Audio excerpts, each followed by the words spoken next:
Good afternoon, everyone. We are on camera now, and I would like to welcome you to today's decision-making meeting for transport. Before I do, I'm going to basically give some housekeeping rules and then ask for some introductions. So, if the continuous fire alarm sounds, please evacuate the room and public gallery by the stairwells. Do not attempt to use the lifts and assemble at Queen Victoria statue in the Guildhall. To comply with the Guildhall Trust's fire marshal regulations, anyone who signed in at the Guildhall reception should sign out when leaving the building at the end of today's meeting. And can everyone who speaks please use the microphones and remember to turn them off when you have finished speaking, otherwise the camera will remain upon you. My name is Peter Candlish. I'm the Cabinet Member of Transport, and if I could start by asking the people in front of me, starting with Councillor Heaney, to just briefly introduce themselves. Oops, that wasn't me, that was the microphone. Councillor Graham Heaney, I'm the Labour Group spokesman for Transport. Councillor Simon Bosher, I'm the Conservative spokesman for Transport. You'll be pleased to know who I am this time. Councillor Brian Madgwick, Independent spokesman for Transport.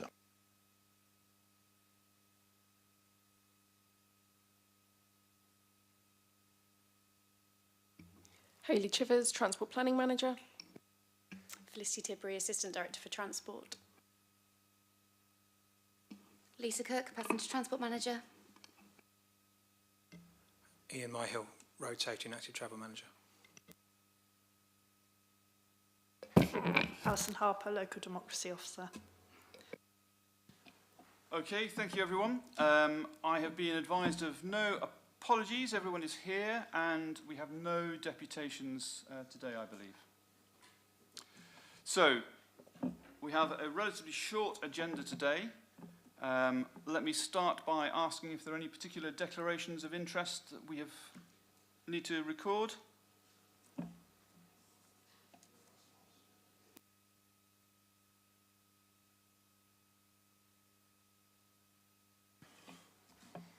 Okay, no declarations of interest, and we are going to start with a question which Councillor Heaney has asked to bring to this meeting. So, Councillor Heaney, would you like to ask your question? Well, it's not a question. I specifically asked for an update on the current status of the existing on-street charging point, which I'm very grateful that has been put on the agenda. So that's what I'm asking for. Okay, I'm going to provide a brief statement on this, and if there are any further questions, I may ask some officers to provide some support on this. So essentially, the situation is as it has been for some time, and I'm going to help myself with some notes that prepared beforehand.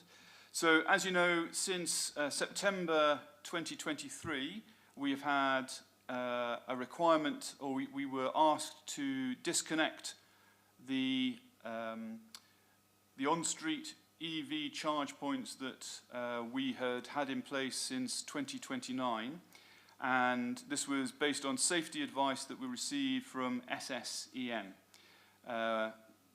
They required us to they could no longer underwrite the system that we had, and they asked us to, or as a result of that, we decided to disconnect all the 98 on-street charge points that we had in operation at that point.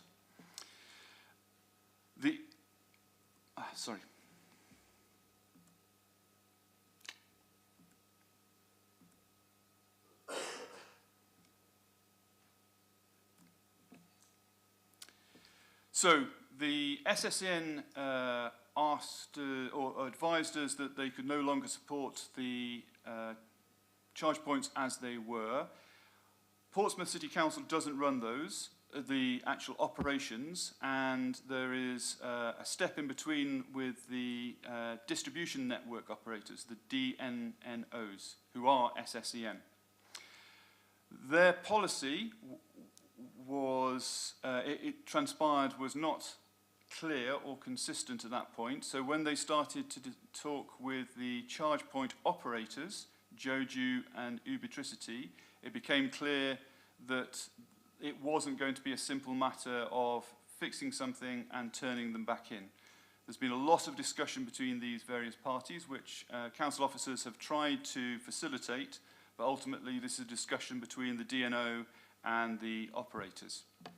There has been progress, and 47 charge points have been reactivated, but a number of them remain off. And we've been keeping people up to date with what's been going on about this through the EV e-bulletin and through conversations like this at various points in time.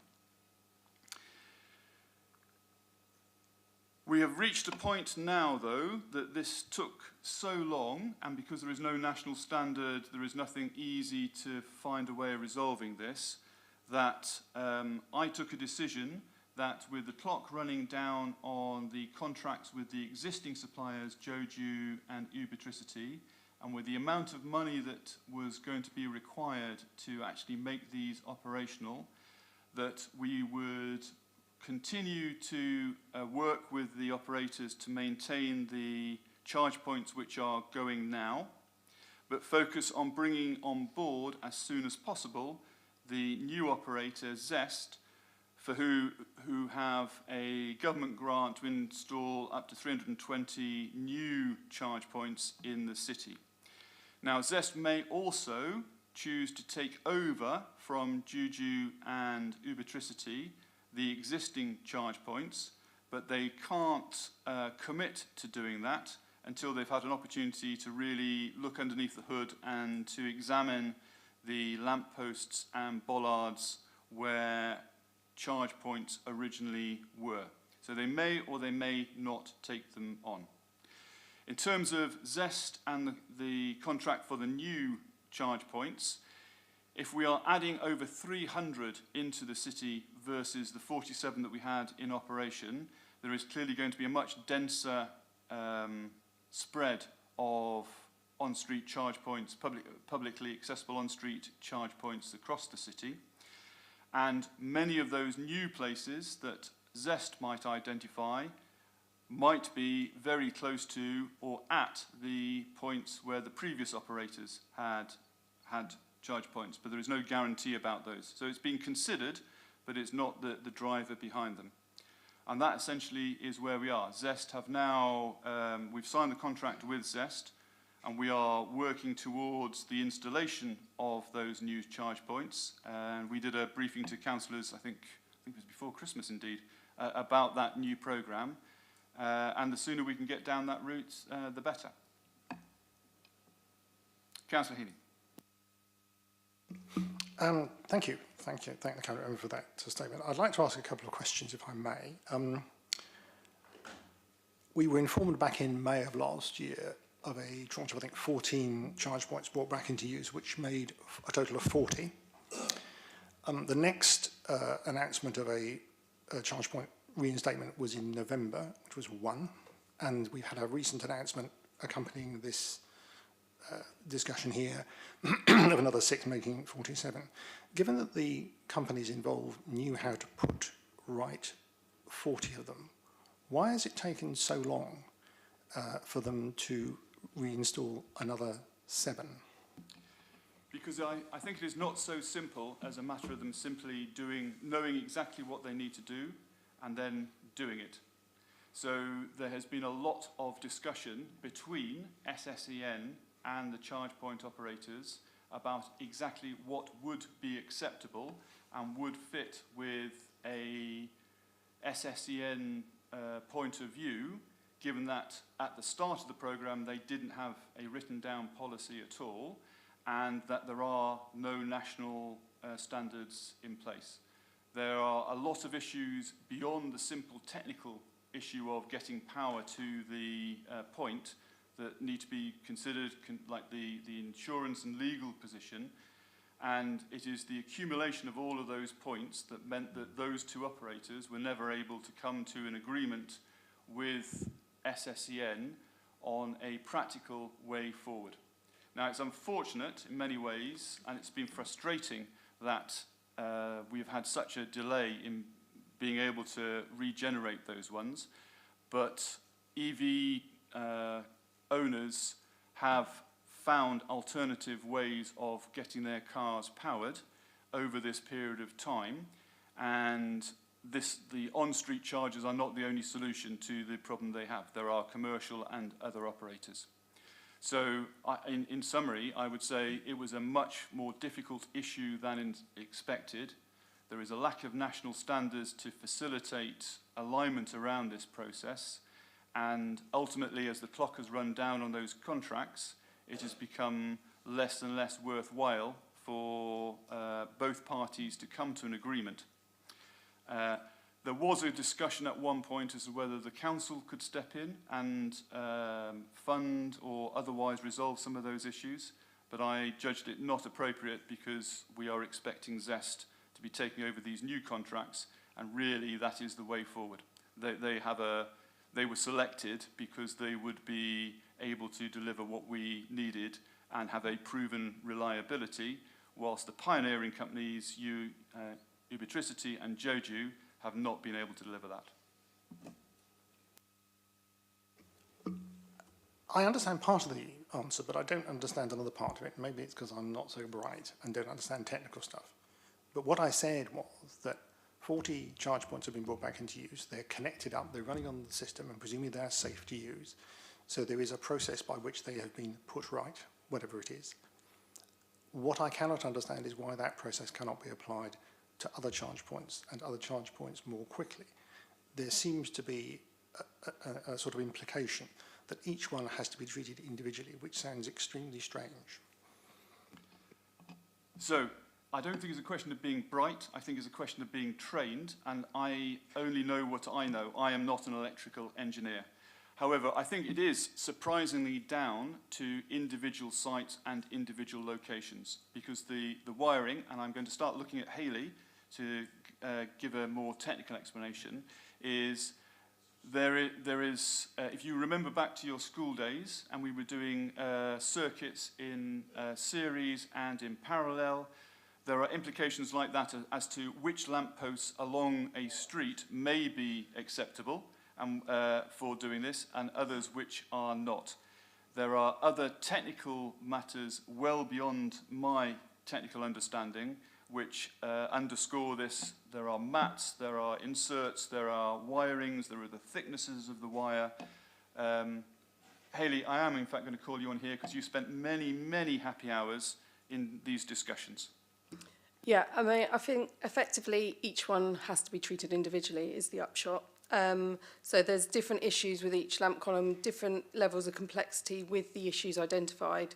So you saw the sort of 40 go on quite early. Those were the ones that were easier fix, and we were able to get on quite early. We've worked through with SSEN and with the operators exactly what the issues are and exactly what work may need to be done. But yeah, there's different level of complexities in doing that work, which is why you're then seeing a slower re-energising of them, and there's some still not on because the complexity of it makes it very difficult and very expensive, and we are sort of at the end of the contract with those operators. Councillor Bosher. I only have a couple more questions, if I may. I have a couple more questions, yes. I'm not aware that this problem has occurred anywhere else in the country. So I'm curious as to why Portsmouth seems to have this problem, but other areas don't. Because clearly if they're fitting their points right, why hasn't it been possible for the current operators and the suppliers to just say, how did you manage to do that right, and get it sorted?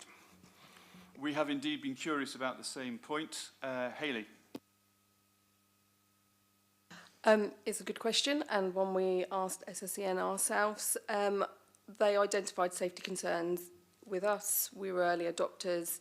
They're not necessarily aware of safety concerns elsewhere, but it's been a learning curve for everyone, and so yeah, they will, I think, be looking elsewhere and have been. But unfortunately for us, the safety concerns were identified in some of our sites initially. This is probably going to be my final question, but I would like to say something as well at some point as well.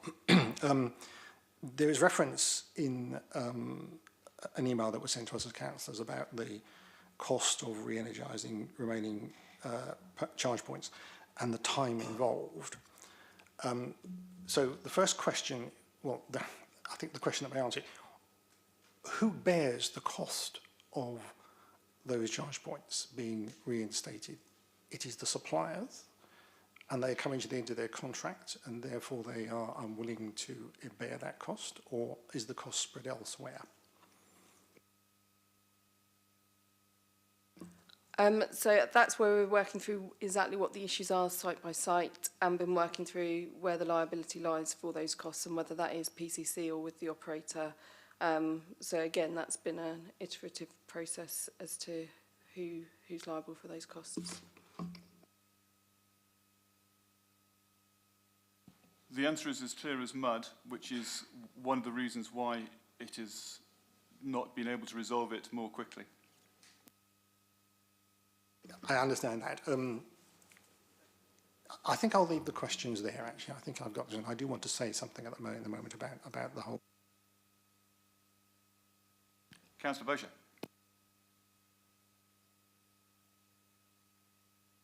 My apologies if that was the case. A simple question. We put 90 odd in, 49 or whatever have been reinstated. The rest is not because of a safety issue. Does that mean that we were allowing people to use them when they was unsafe? Is that what we're saying? Is, you know, why are only half of them safe? What, I don't understand. So they've obviously been operational for a number of years and have not had any safety concerns identified during that operational period. However, as soon as we were made aware that there could be safety issues, we had to put public safety and switch the whole lot off. And then we've been working through how to ensure safety, being as precautious as possible in that. So, Councillor Magic, if I break in from my understanding of it coming from the outside, what transpired was that, so we obviously had been in discussions with SSCN. You know, we didn't go up to the lamppost late at night and just organise for them to be plugged in. They did not have a problem in 2019 when the scheme was started up. However, at some point, something within their organisation triggered them to ask the question, are we comfortable, are we sure that what we have is acceptable? Do we have a safety policy? Do we have a protocol in place? And they discovered internally that they did not have something. So that was the trigger for them to come to us and say, look, we can't underwrite what you're doing. It's been operating fine with us so far, but we don't have something. Now, as time has progressed, they have eventually developed, I believe, a policy around this, but that policy is then in conflict with some of the things that had been done and had been accepted for the previous years. So that is why we end up in the soup of interactions between the various parties. Who actually said that only half of them were safe, for argument's sake? Only half of them were safe. Was it us, or was it SEND, or was it the new people who might come in and it would be their responsibility if they weren't safe? So who actually decided on what was safe and what was not safe? It's a multi-stage process. So the first decision was by SSEN, who decided they could no longer underwrite what had been occurring.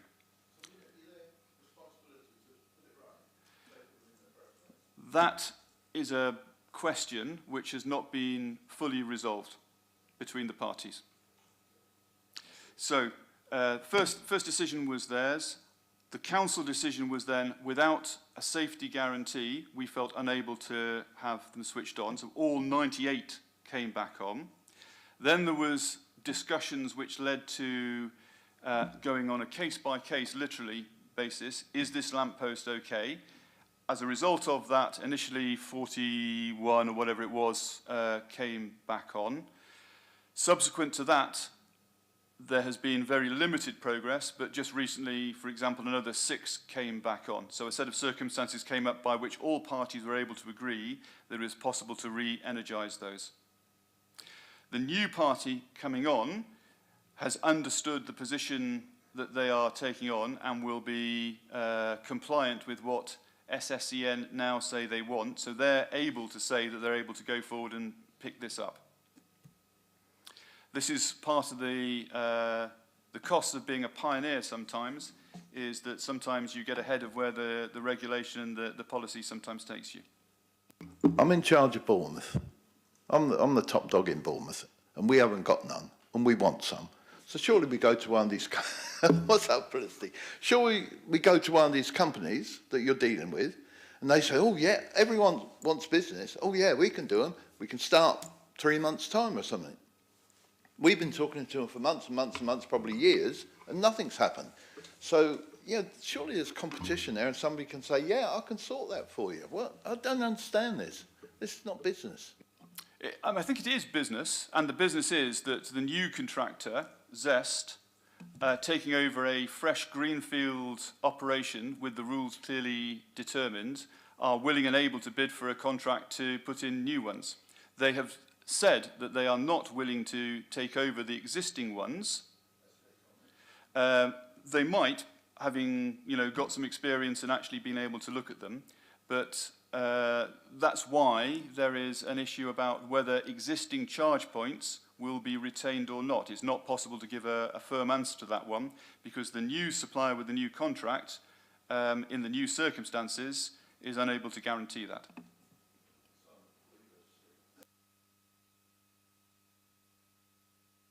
Councillor Bosher. Stick to your scooters, Brian.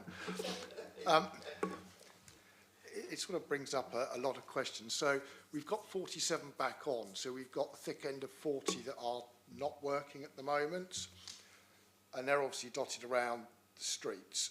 So if the new operator comes in and they're not willing to take on those, let's say 40, but they might put them in similar locations, that means we're going to have to go through a TRO every single time in a road to put a new point in, which could be 10 feet away from a defunct one, which strikes me as not going to go down particularly well. But are there actual national standards now? Because this seems to be hanging around, not on necessarily the safety of it, as I understand it, but more along the fact that, from what I heard in the beginning, SSEN didn't have some sort of standard, suddenly got a little bit weak at the knees, and then came back and said, we need to write a standard, wrote a standard, there's not a national standard, and then when they wrote a standard, the ones that we'd already put in didn't meet that standard, so it seemed to be a bureaucratic nightmare. But is there a national standard now that Zest are going to operate to, or are we going to go through this again potentially in a year's time? Hayley, I have a view, but I think you're the expert. So we've been working closely with OZEV, the Office for Zero Emission Vehicles, part of government, and their support body, Energy Saving Trust, who in turn are working with the DNOs, and we're highlighting these issues to them. There is still a lack of consistency in policies and approaches between the DNOs, but in terms of Portsmouth, Zest are engaged with SSEN, and all of their installs will meet SSEN's current policies and standards, so they will be compliant with the local policies and standards. So I think the short answer to your question is no, there is not yet a national standard.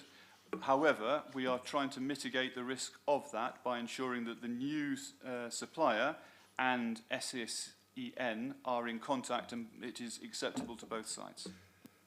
Which makes me a bit nervous, and I've got another point, because if a national standard suddenly comes out after Zest have put a load in, which conflicts with what SSEN are doing, we're right back where we are now, because they won't endorse them, and we will have a situation where we've got another potentially 320 around the city that don't meet a national standard that's been written, and therefore SSEN will not endorse them, and we're straight back at square one.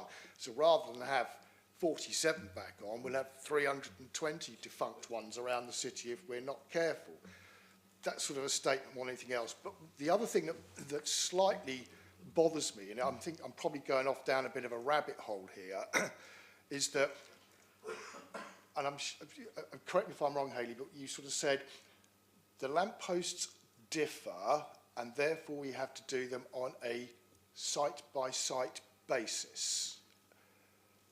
When we did the PFI contract, Colas came in and replaced every single lamppost in the city to make them all effectively identical.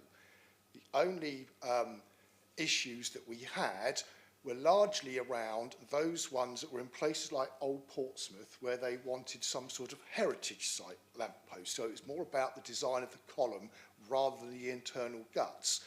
Now, if the PFI contract in Colas replaced them all and made them all identical, why are we looking at these on a site-by-site basis? Because the electrics potentially differ within them. Because surely the electrics should be identical if Colas had done their job properly with the lampposts. Again, I could provide some dangerously limited understanding, but Hayley? It's incredibly complex is the answer, and probably way too much detail to get into here. But you're right that the lamp column itself and the infrastructure may have been standardised, but the cabling could be different and connected differently to different. Yeah, it's very complicated, and it's perhaps one we can give you more detail on separately. But yeah, it is a case that you will find different situations in neighbouring lamp columns. And it's the distance from the between the columns. There's so many different variables about it. This is where you have to be an electrical engineer really to answer these questions well. So it's above my ability to explain in this session. If you have any real questions like that, I think we have to take them outside. The only other question I've got is, does this affect the off-street ones that we have in PCC car parks? Because surely they would follow the same, I was going to say national standard, but we don't have one. Would it affect those as well that have gone into off-street car parks? And if not, what's the difference between off-street and on-street then? So the concerns are raised about the way the charge points are connected to the lamp columns. So it's because on the on-street ones we're using the lamp column supply. In the off-street car parks, that's not the approach we've taken, so it doesn't apply there. I think my final comment, if I can, Chair, is I think that it's all well and good having briefings and stuff like that for councillors, which is informative. I think we need to have some sort of report as to what's happened, why it's happened, and where we're going forward. Come to a future meeting that we can actually look at this in the round. I'm probably asking for a report that's going to make the budget paper look like two sides. But I think we need to understand this, because it's not potentially just public safety, if that's what we're talking about, although I suspect this is more about paperwork and standards rather than actual physical public safety issue. But we've got three different operators, either past or present, involved. We've got SSEN involved. I think there's an impact with the PFI contracts, if I'm honest, with regards to this. And we just don't want to be in this mess going forward. And perhaps the most important thing is there going to be a cost to the council taxpayer at the end of this, which I think is what Graham's already alluded to. And I don't think anybody can easily answer where we're at. I think we do need to have something that comes forward so that we can look at it forensically.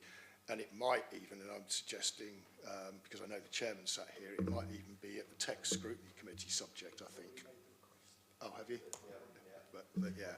Otherwise, I think we're going to go round and round and round, asking verbal questions, giving verbal answers here in this meeting. We could do it for the next couple of hours, and I don't think it's going to actually get us anywhere, if I'm honest, at this moment in time. Okay, so I think I agree, because I don't think there is the expertise in this room to answer the questions in the way that is wanted. I really hope that we can avoid a multiple of the budget meeting report, because there will be a cost in compiling that as well. And quite a lot of these issues, I would hope anyway, are going to be in the rear view mirror, because that one of the benefits of appointing the new supplier has been that we've been able to push that through a procurement process that has been able to flush out and resolve some of these issues in advance. So I think if there are specific queries that you would like to raise, send them in as a kind of a written request, and we will see what we can do to answer those. If that leads into a full report, it leads into a full report. and if it's been called into some other body already, then let's make sure that we only do this once and those answers are coordinated.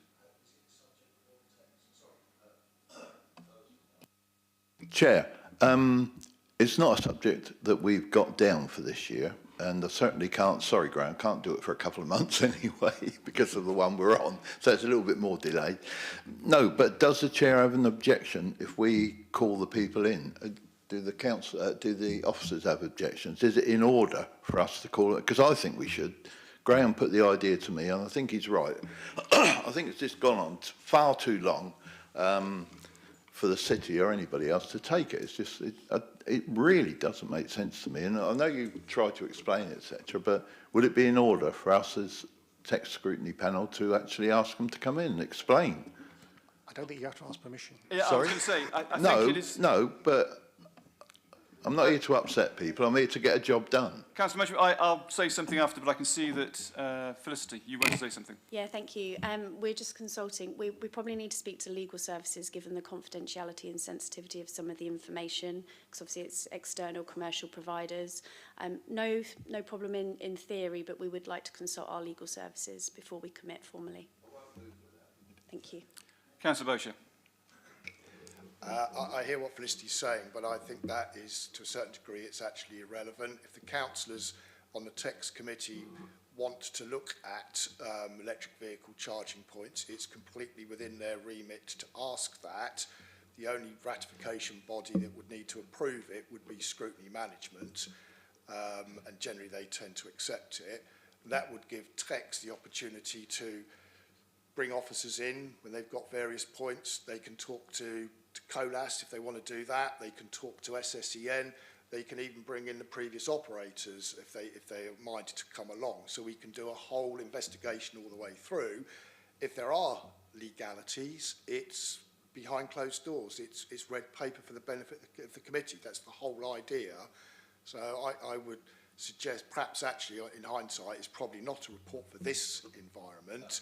It's something that scrutiny can hear all the evidence from, and at the end of the day they may well come out with something for the benefit of the cabinet that says this is what we need to do going forward with the operators, and put a lid on it and actually move something forward positive. It's not about kicking people by any stretch of the imagination. I mean, I think, to be honest, my comment would be the scrutiny panel is at liberty to do what it wants. We would support doing that. I think the only counsel I would give is be careful about the questions you actually ask the team to report on, because otherwise you could end up going deep within the wiring circuits of 98 different charge points across the city, and I don't think that would be advantageous. What you want is a high-level understanding of what the technical issues were, why they weren't resolved quickly, and whether in the new world the new contract will have resolved those. If that's the case, I think put in a request in writing, and there we are. I think, yeah, I know, but I think it's going to be May before we finish that, and it might have all changed around by then. But I won't do nothing. I'll call you in for the very first consultation on it, whether we go ahead with it, whatever. Thank you, Felicity. Councillor Heaney, I know you wanted to come back and say a few words. I just have one question that's come out of the discussion that took place between members, and I don't know whether it's simple to answer or not, but the question is, if we end up with some redundant charge points from the previous contractors, whose responsibility is it to decommission those?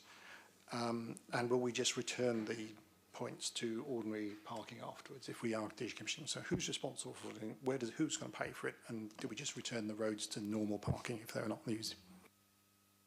So I think there are two questions there. The first about contractual liability, I'm sure that will be heading towards the legal department.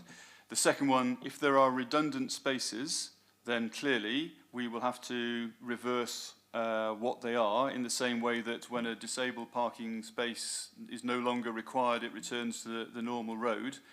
And we are cognizant of the fact, I've seen the team working, cognizant of the fact that if we end up having to put in a new parking bay that is close but not exactly in the same place, then there's going to have to be some communications around that. And that's one of the reasons why we've tried to bring councillors along with us on the journey about understanding what needs to be done around this, because there is going to be a lot of questions around this. Okay. Right, I will finish off now with some comments. I mean, as you all probably know, I have been pursuing this issue for some considerable time by questions at the Cabinet meeting, questions at Council, which you only do every so often, because I have been concerned that for 18 months, the electric charging points in the city which serve our electric car users have been severely disrupted. What's also concerned me, I think, is that the bosses of the companies involved have hidden behind a wall of silence. They have not responded or said anything in public about what is going on, and it has been quite a challenge to actually find out. Residents know that they're not working, they don't know why, they don't know when it's going to come back, whatever. And I think they owe a responsibility, at the very least, to have apologised for this situation. You know, there's been no apology from them about this, to say, you know, we're really sorry this has happened. Not a word. So I do think, you know, that it's been pretty poor from the companies and their bosses. The frustration for me has been that I've received answers to questions, but they've been a bit opaque. You see part of the story, but you don't see all of it. Some of the information that has even come out today, I'm sure could have been given a bit earlier and would have helped understanding. It wouldn't have made the situation go more quickly, but I do think there has been a bit of opacity about some of the answers, notwithstanding that, you know, there is confidentiality. I think all of us who are responsible, I feel we're all responsible in this room, would not breach confidentiality if it was going to damage the council's interest, because it wouldn't be the right thing to do, and we would be heavily criticised for that. So I would never do that, and I'm sure my colleagues here would never do that either. But as I say, the fact that this has gone on for so long and without really any proper explanation has been a problem. More openness, I think, would have been much better. All around. I'm hoping that the new charge points will obviously be working up and running, and we'll get the situation back where people can properly be able to use electric cars. Because I think it has been a disincentive. You know, the fact that people know they can't use the charging points in the city has been a disincentive for people to use and get electric cars. And because they've not known any idea when it's going to be resolved, they've been frustrated. And even though we are going to get these charge points, it's going to be some months before we're going to be able to put them back into use. So, as I say, I'm glad we're making some progress. Because of my frustrations about the information and the slow progress, I did actually write to Councillor Madgwick in January and saying I think we ought to have a tech scrutiny panel investigation into this, an inquiry into what went wrong. I was talking about the general issues, and obviously you need to write the terms of reference to be manageable, both for asking the right questions and to make sure that we focus on what really matters, because I think we probably need to learn some lessons from this, but not necessarily because we've done anything wrong, but because of the way the companies have operated. And I don't know whether we have presumably assumed that they knew what they were doing, and clearly they didn't have all their ducks in a row to make sure this happened. But we weren't necessarily know they didn't have all their ducks in a row. So I just think we might learn some useful lessons from this if we did have a short inquiry. I wasn't expecting it to go on for as long as the previous scrutiny panel inquiry that I sat on the Millennium Tower, because it wouldn't be as long as that, that's for sure. But I do think it would be useful to do that. And I was pondering on whether it should go to scrutiny management or to Brian's committee, and I wrote him and asked him, and he said he was willing. And I understand I'm not expecting something tomorrow, but you know, if we can do that, I think that would be useful. So this is possibly the last thing you'll hear from me on electric charging points at this point. So I'll stop there. Graham, I'm sure that's not true, because when we put the new ones in, I'm sure there'll be some issues around that. Just a couple of things. Frankly, I agree with you on many of these things. It's been enormously frustrating as the Cabinet Member for Transport and also as the ward in the city with quite a lot of people with EV chargers. I have been receiving and responding to inquiries, and it has been so frustrating not to be able to give a clear answer or even a clear timetable against which those issues have been resolved. And to be honest, on the outstanding issues, that remains the case to this day. Let us hope that the new relationship with Zest set up from fresh avoids doing that. I think the other thing we also just need to remember is the council is not the only provider, or even not provider, the supporter of EV charge points in the city. There are a lot of commercial places that are done. There are the fast chargers in the car parks, and half of them have come back on. But I absolutely accept and I share the frustration of all the people who've spoken here about the history that we've had to live through here in the last year or so. Okay, I'm going to draw a line under item number 3 and move us on to item number 4. Various roads proposed weighting restrictions, installation of bike hangers. Now, I think Ian is going to take this one on, so please could you introduce it? Thank you. The purpose of this report is to assess the public response to waiting time restrictions to install bike hangers in 5 Portsmouth roads. We're looking at Kimberley, Adair, Bertie, Exmouth and Fordingbridge Road. Bike hangers, for those that don't know, are secure lockable pods which are designed to obviously provide safe storage for bicycles. It addresses a key barrier to cycling. The hangers themselves, they support the LTP4 transport strategy, prioritising walking, cycling, improving air quality and achieving obviously net zero carbon emissions. The initiative is crucial for people who want to store their bikes at home. It provides an affordable and sustainable transport option as excuse me, at affecting reducing car dependency, lower traffic congestion and producing healthier lifestyles, and again mentioning the air quality. This report recommends with the installation of bike hangers on Adair Road, Exmouth Road and Fordingbridge Road. Public support was high in these locations and the demand we've got for these is also extremely high. We did have significant objections from residents in the installations of Kimberley Road and Bertie Road and these therefore are not recommended to proceed. Demand analysis indicates a sustained and growing interest and we currently have 590 resident requests outstanding across 260 roads.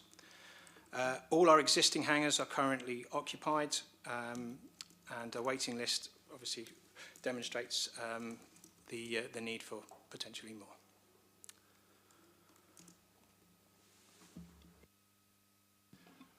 Okay, any questions? Any comments? Councillor Bosher, I thought we were going to get through it, but no. No, you should know me better by now, Peter. No, I mean, at the end of the day, I'm fully supportive of this, and it's very much a local issue for local residents in those roads. Who am I to sit where I live and presume to anybody else? I was just curious that when we had the requests for Bertie and Kimberley, we had 5 requests and 4 requests, and when it came to do you support or object to it, that went down to 1 and 2 respectively. So people obviously changed their minds, moved or lost or had their bikes pinched maybe, I don't know, but it was just a curious one, the fact that there seemed to be a lack of enthusiasm over the space of a short period of time. But other than that, I'm supportive of it. It's that crack on. Ian, anything to respond with, or I'll just say a couple of things? When we get objections, there's usually some work to actually understand what they are, and sometimes those objections will therefore disappear. There's also just some of the ways the information is collected. So objections may come in from everywhere, but actually they record them on the street that is actually mentioned. So it's not always a like-for-like reconciliation that you see on the numbers. And broadly, my position is the same as being expressed here. This is a local issue. Where it works, it works. It seems to be very popular. There are issues always between the competing uses of curb space. There is more things that people want to put into the streets of Portsmouth than there are streets of Portsmouth to put them in. And we're, I think, striving for a relatively appropriate balance here. Where objections are greater than support, it is a tendency to say no. Where it is the other way around, the tendency is to say yes. And where it's very balanced, it comes down to a decision by someone like me to say yes or no, because there are arguments often both ways. People have unreasonable arguments, but very often people have reasonable arguments on both sides of the fence. Okay, if there's nothing more to say... Chair. Oh, Councillor Madry. All it is, nothing's going to take 2 seconds, in fact 20 seconds. I want to thank Lisa at long last, after 2.5 years, on getting a response and a personal thing about the buses for Port Solent. And I'd like to thank the other two, Felicity and Ian, because we're meeting up on Tuesday, as you must know. Simon, Southampton Road, we're going to get some responses on that now after bleating in your ear for the last 2.5 years. So thank you to all of them up there. Thank you very much. Okay, thank you.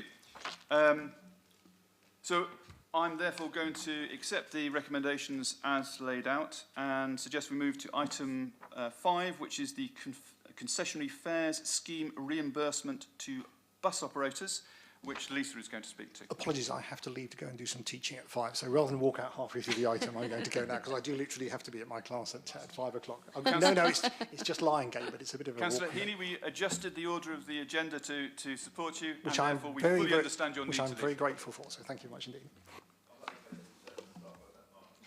Councillor Not Madrick, sure that it'll is take ruled that long. out of order. I'm hoping to close the meeting well before then. Okay, Lisa, Okay, thank you. bring us back to order. Yes, so I am here to talk you through the paper on the concessionary travel scheme in Portsmouth for next year. So we have a legal responsibility to administer the English National Concessionary Travel Scheme in Portsmouth and the statutory and to apply the statutory obligations set within the legislation for that scheme. The report asks for approval to continue the scheme as is for next financial year, which is based on the existing reimbursement arrangements that are based on Department for Transport guidance, and also to continue with the existing enhancements that Portsmouth fund for the scheme.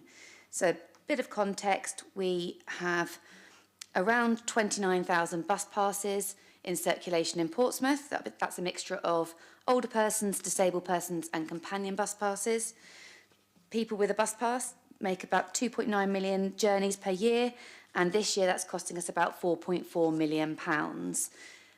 There is a pressure on the budget this year, which is being met with by the parking reserve, and we're anticipating that pressure on the budget will increase to around 600,000 next year, again to be met from the parking reserve. As I mentioned, we enhanced the statutory scheme. The statutory scheme allows for free travel between 9:30 a.m. and 11 p.m. Monday to Friday and all day at weekends. We enhanced that, and around 5% of journeys made with a bus pass are on enhanced journeys, as it were, and that costs us about £213,000 per year.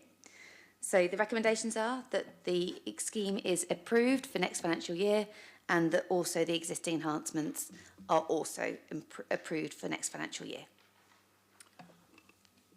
I've completely failed to follow my own advice and kept my light on throughout, but never mind. Are there any questions? Councillor Bosher. Comment, if I can, please, on 3.3. You've got the 5 areas there and the numbers issued as of December 2024. Perhaps just a request for future. It would be nice to see the previous years so we can see where the trend is. I'm not suggesting go back to the dawn of time, but maybe over like three years or something like that, so that we can see where the trend is going forward, rather than in isolation. But that's just perhaps just a request for future reports of this nature.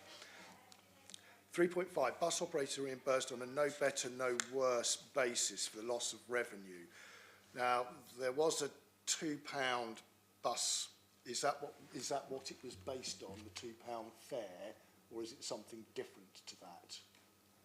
Because I don't know what no better, no worse actually means. Okay, so the no better, no worse is in the Concessionary Travel Act, and what that actually means is that as a result of the concessionary travel scheme, a bus operator may be no better or worse off than if the scheme did not exist.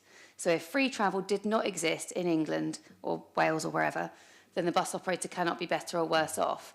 So that principle is important because it's a bit detailed now. It allows the scheme to be based on a generated travel principle.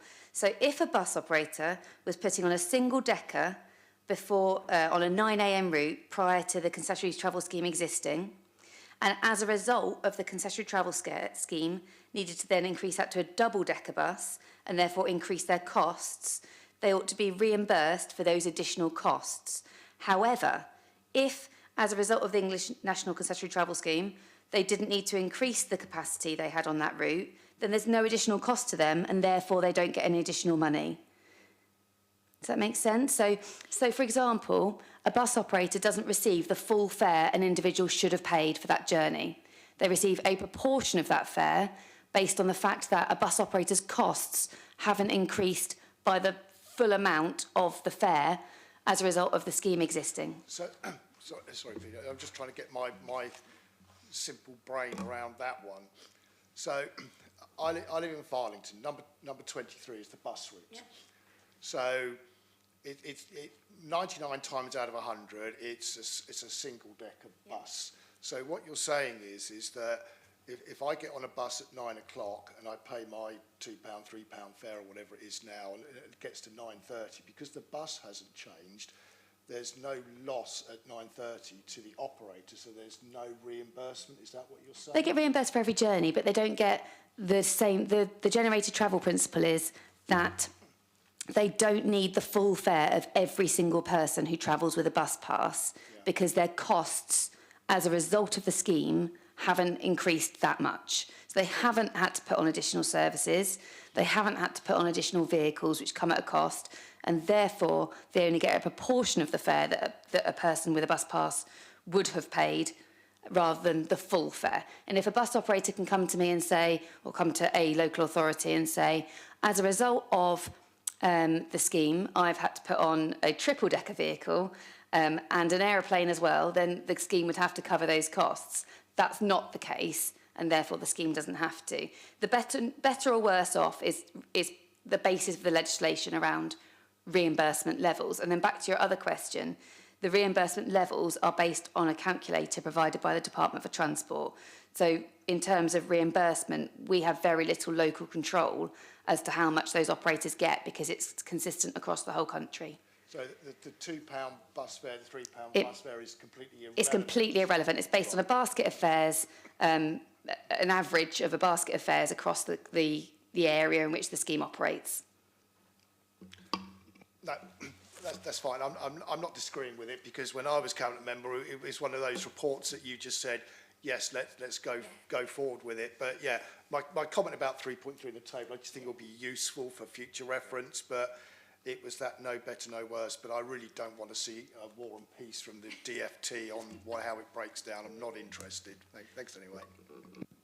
The only thing I would add is, I think where you were halfway through that discussion, the £2 to £3, I think that will make a difference, not to the bus operators' profit per se, but to your residents who are making a difference. They will be affected. That will have an effect on the number of people who go on the bus, and so through the magic mysteries of the DFT black box which calculates these things, there might be some small implication there, but beyond the scope of this group to influence, it just is. Councillor Magic, anything? The only other thing that I would say is I'm really proud that we've managed to retain some of the incremental things here, the things above and beyond the basic system. I am getting some really sad emails from people north of the border who are asking why their companion fare, which is something which enables you to travel alongside someone who has a disability, that is no longer available to us. And we are very lucky in Portsmouth that we have those kind of things. Buried within the report, there's also some interesting stats that I see, that the level of usage by people on the concessionary fares has not yet reached to the pre-COVID level. So although our total number of people using the buses has now actually exceeded it, one of the first cities in the country to achieve that, we're actually lagging behind in one of the core groups that we actually want to get out and on the buses. Now the bad news for that is, for this group, that if we're successful in doing that, there's a possibility that the charge on the parking reserve will be even greater, which will put even more pressure on us being able to retain those things. But that will be a good problem to deal with, because these are good schemes and they're helping overall. and you wait until we go through local government reorganisation. I was trying to keep that topic entirely out of this conversation, otherwise we will achieve Brian's objective of staying here until 7 o'clock. Are there any other questions or comments on the concessionary bus scheme? Otherwise, I'm going to accept the officer's recommendations and say that concludes this meeting. Thank you very much.